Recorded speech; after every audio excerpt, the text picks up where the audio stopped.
Welcome back to the channel. নতুন বছরে স্বাগত জানিয়ে শুরু করছি নতুন একটি ব্লগ। আর আজকে এসেছি সামটাবের পানিত্রাসে অপরাজেয় কথাশিল্পী শরৎচন্দ্র চট্টোপাধ্যায়ের বাড়ি। ঘুরে দেখবো শরৎচন্দ্র চট্টোপাধ্যায়ের বাড়ি, দেখবো তার আসবাবপত্র, দেখবো তার ব্যবহৃত বিভিন্ন জিনিস, জানবো ওনার বিষয়ে, এই বাড়ি সম্পর্কে জানবো। চলুন ঘুরে দেখা যাক শরৎচন্দ্র চট্টোপাধ্যায়ের বাড়ি। আপনারা যদি শরৎচন্দ্র চট্টোপাধ্যায়ের বাড়িতে আসেন, এবং আপনাদেরকে দেখিয়ে দিচ্ছি যে এই শরৎচন্দ্র চট্টোপাধ্যায়ের বাড়িতে এলে আপনারা আপনাদের ফোর হুইলার বা টু হুইলার আপনারা কোথায় রাখতে পারবেন।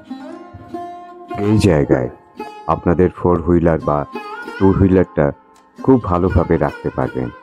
এর জন্য আপনাকে কোনো রকম মূল্য এখানে দিতে হবে না।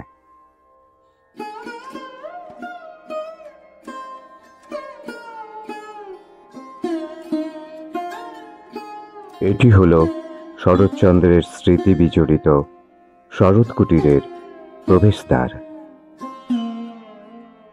বাড়িতে প্রবেশ করলেই আপনারা দেখতে পাবেন একটি সুসজ্জিত বাগান, যে বাগানটি শরৎ স্মৃতির কুটি দেখার এক অপার আনন্দ অনুভূতির পরশ এনে দেবে আপনার মনের গভীরে।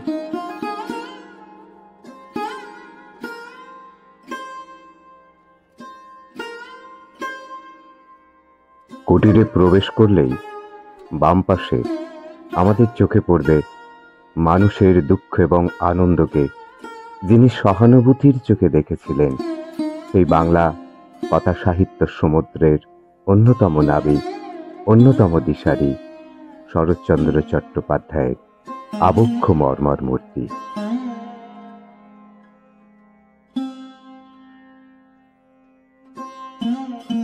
বাড়িটি 1923 সালে গোপাল দাস নামে একজন স্থানীয় শ্রমিক দ্বারা নির্মিত হয়েছিল।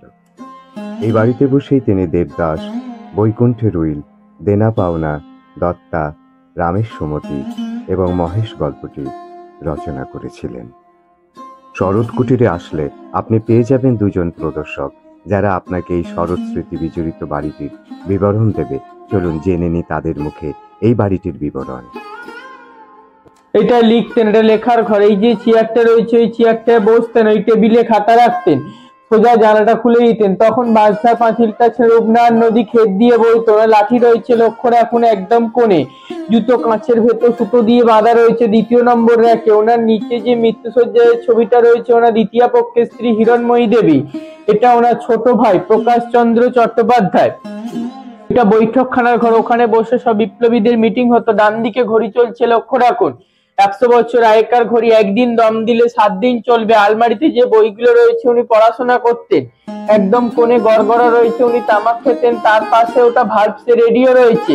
আর সোজা যে ছবিটা রয়েছে সাদা ফ্রেমের পাশে বাঁধানো ছবি, ওটা নাতি নাত বইয়ের ছবি। সামনে সোফা, উনি বসতেন।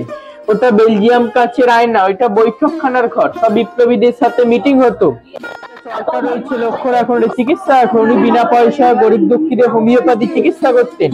সরকার রয়েছে লক্ষ্য রাখুন, হাওড়া জেলা কংগ্রেস উনি প্রেসিডেন্ট ছিলেন। তখন জাতীয় কংগ্রেসের সিম্বলটি ময়ূর পুষতেন। এখন ময়ূর ডাকা নিষেধ, তাই ময়ূর ডাকা হয় না।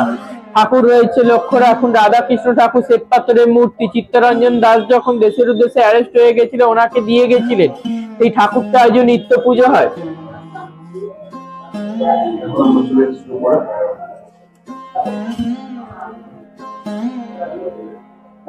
আমার নাম টুবাইপতি। আমরা বংশ পরম্পরা ধরে এবাড়ি দেখাশোনার দায়িত্বে রয়েছে। ওনার নাতি থাকেন কলকাতা কসবায়, নাতির নাম জয় চট্টোপাধ্যায়। উনি আমার বাবার উপরে এবাড়ি টোটাল দায়িত্ব দিয়ে রেখেছেন।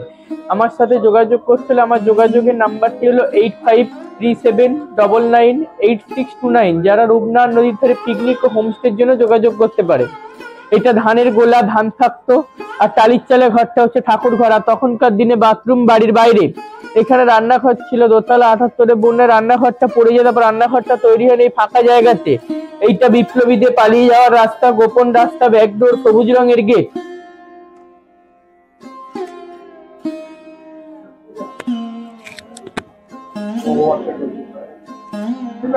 এই পথ দিয়েই নেতাজি সুভাষচন্দ্র বসু, রাসবিহারী বসু, বিপিন বিহারী গাঙ্গুলি প্রমুখ বিপ্লবীরা যাতায়াত করতেন।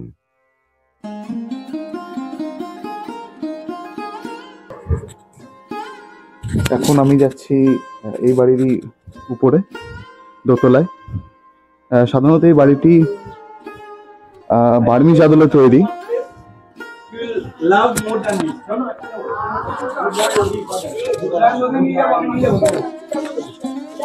এই হচ্ছে বাড়ির বারান্দা।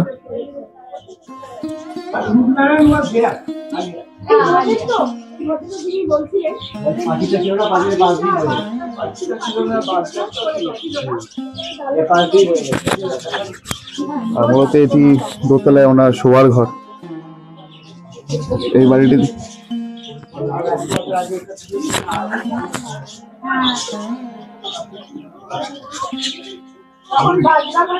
আপনাদেরকে ওনার একটি শোয়ার ঘর। এটি মূলত ওনার দোতলায় একটি শোয়ার ঘর, পাশে আরেকটি শোয়ার ঘর আছে ঠিক একই রকম। এই ঘরগুলি বন্ধ থাকে, আপনাদেরকে ভেতরে প্রবেশ করে দেখাতে পারছি না। তবে দোতলায় এই সমস্ত ঘরগুলি ছিলেন ওনার শোয়ার ঘর বলতে পারেন। আর ঠিক আমার সামনে একটি পাখির খাঁচা, যেটি সেই সময়কারই পুরনো একটি পাখির খাঁচা।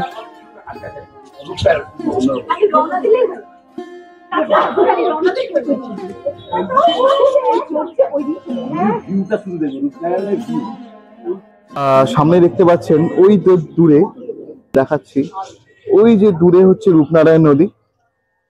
বাড়ি থেকেই দেখা যায় রূপনারায়ণ নদী। সাধারণত এই রূপনারায়ণ নদী ঠিক বাড়ির পাশ দিয়ে একটা সময়তে বয়ে যেত, কিন্তু কালের নিয়মে এটি অনেক দূরে চলে গেছে। আর এই দোতলা থেকে উনি রূপনারায়ণের দৃশ্য দেখতেন এবং বিভিন্ন কালজয়ী রচনাগুলি করেছিলেন।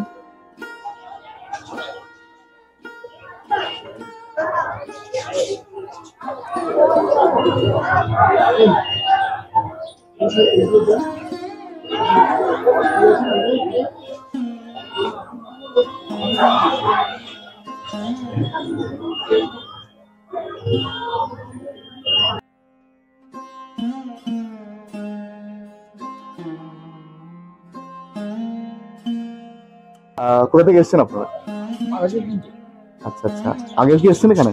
না, এই প্রথম আমি অনেকদিন আগে এসেছিলাম, আমার ছেলের সাথে এসেছিলাম, আর তখন দেখে নিয়েছেন। তারপর আজকে আবার ওকে নিয়ে এলাম। আচ্ছা, কেমন লাগছে? আমার খুবই ভালো লাগে। আপনি যখন এসেছিলেন তখন কি এরকম ছিল না? না না, এরকম ছিল। কিছু পরিবর্তন লক্ষ্য করছেন? না, পরিবর্তন আমার চোখ অন্তত। আচ্ছা আচ্ছা, ঠিক আছে, ধন্যবাদ। এই স্থানে একটি রন্ধনশালা ছিল। 1978-এর বন্যায় ধ্বংস হবার পর সেটি আর পুনর্নির্মাণ করা যায়নি।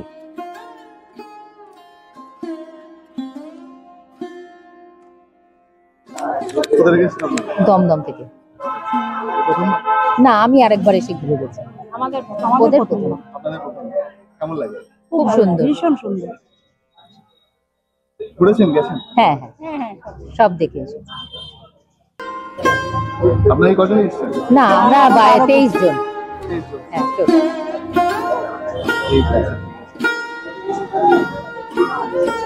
এখানেই এই বাড়িতেই অবস্থান করছে শরৎচন্দ্র চট্টোপাধ্যায় এবং তাঁর ছোট ভাই বেলুড় মঠের সন্ন্যাসী স্বামী বেদানন্দ ও তাঁর দ্বিতীয় পক্ষের স্ত্রী হিরণময়ী দেবীর সমাধিস্থল। চলুন এবার জেনে নিই কিভাবে আসবো। হাওড়া স্টেশন থেকে মেদিনীপুর অথবা পাঁশকুড়াগামী লোকালে চেপে চলে আসতে হবে দেউলটি স্টেশনে।